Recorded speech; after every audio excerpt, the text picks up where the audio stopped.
Actress, singer-songwriter Karen David isn't just a new princess on the block, she's a queen too. Find out why on this episode of Date with Daniel.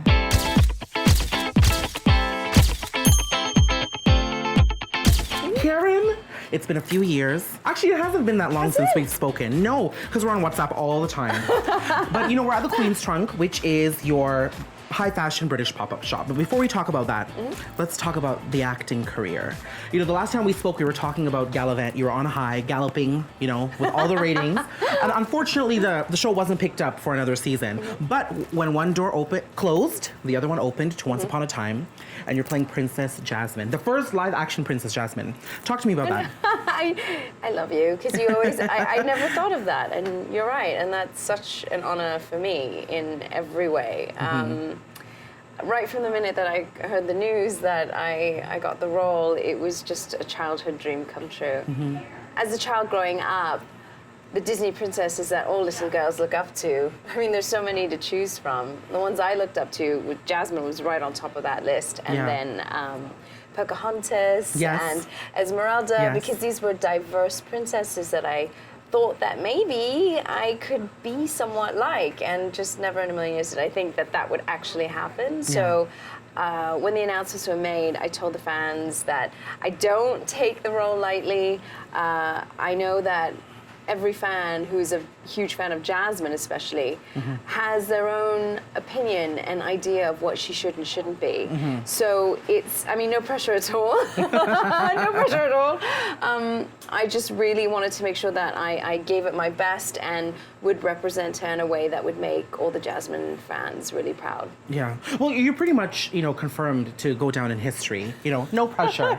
The first live-action Princess Jasmine. Anyone who plays a Disney character is always remembered for years and years to come. So you're good, honey. Oh, but I should be so lucky. I'm gonna get political for 1 second here, because you talked about identifying with those Disney characters that represented diversity, racial diversity, ethnic diversity, cultural diversity. Do you feel any pressure playing Jasmine, having been at a stage in your life where you did identify with those characters? And there's young girls looking at you playing Princess Jasmine now. What do you think? There have been a lot of just an overwhelming outpour of love and support for me from the fans of Once Upon a Time, which has been so amazing and so heartfelt. And I do feel a responsibility to play Jasmine in a light that is not only inspiring, but also one thing that I do love about Adam and Eddie, the creators of Once Upon a Time, and the writing team, is that they take these iconic Disney characters and they put them in a situation where people can relate to, modern day life, like Storybook in this case. And so it reminds us that not everyone is perfect. And I love how they've humanized these Disney characters so that we're seeing different sides of Jasmine, for example. We're seeing her, how she deals with challenges and adversity and heartbreak and love, and it's so refreshing to see. So I think she may be the princess, but at the end of the day, she loves just as much as the girl next door.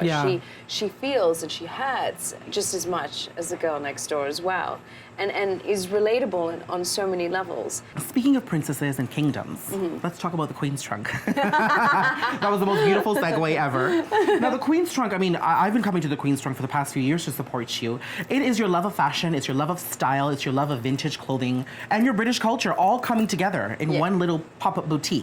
And that's what we're shooting today. Where did the idea for Queen's Trunk come from? It was actually a big mistake. Do they say that the greatest ideas come from the biggest mistakes?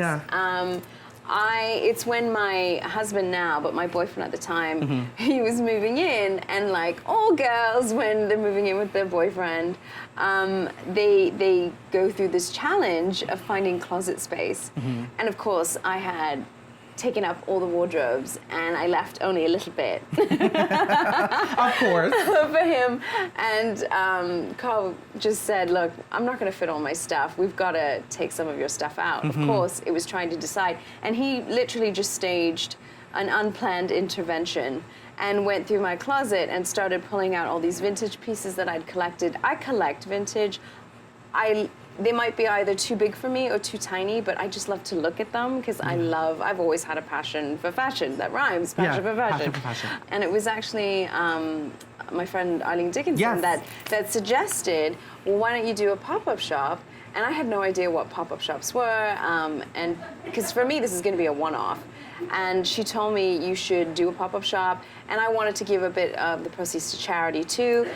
So we did that, and we ended up selling a lot of the pieces. So besides making Carl really happy to have more closet space, we were helping out a charity as well, which was nice. Well, you know, just listening to you, I thought of two things. First, your passion for fashion.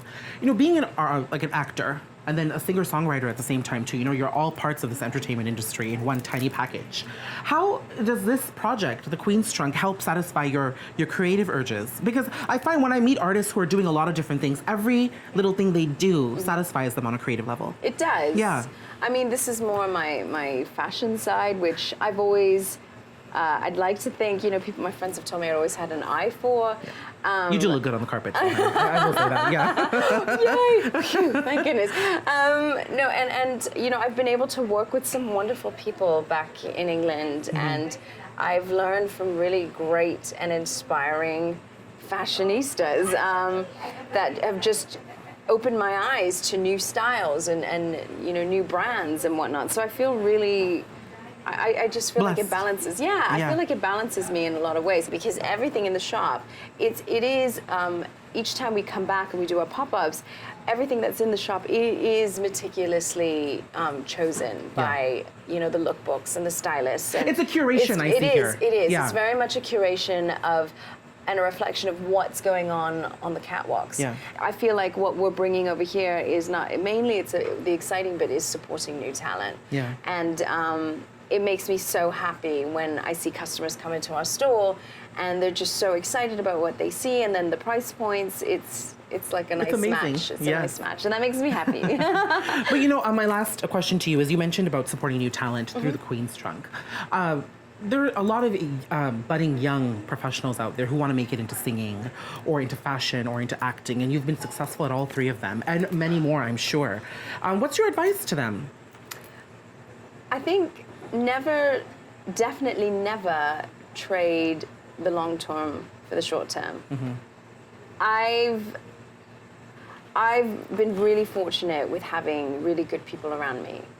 But it's one thing to have good people around you, it's another thing to listen to them and know when to listen to them. I've listened to them, and I've had such good mentors and good advice given to me.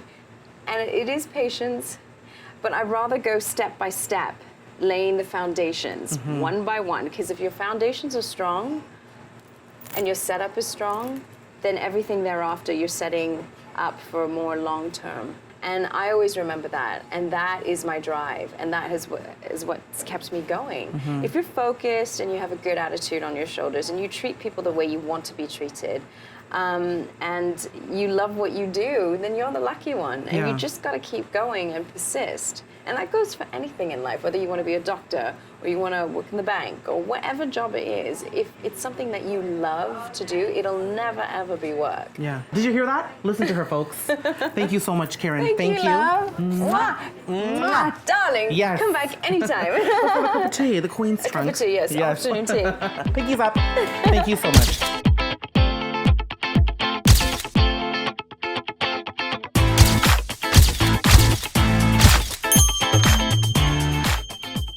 Thanks so much for watching this episode of Date with Daniel. Please like my video and subscribe to my channel to stay in the loop for more quick, quirky fun and insightful chats.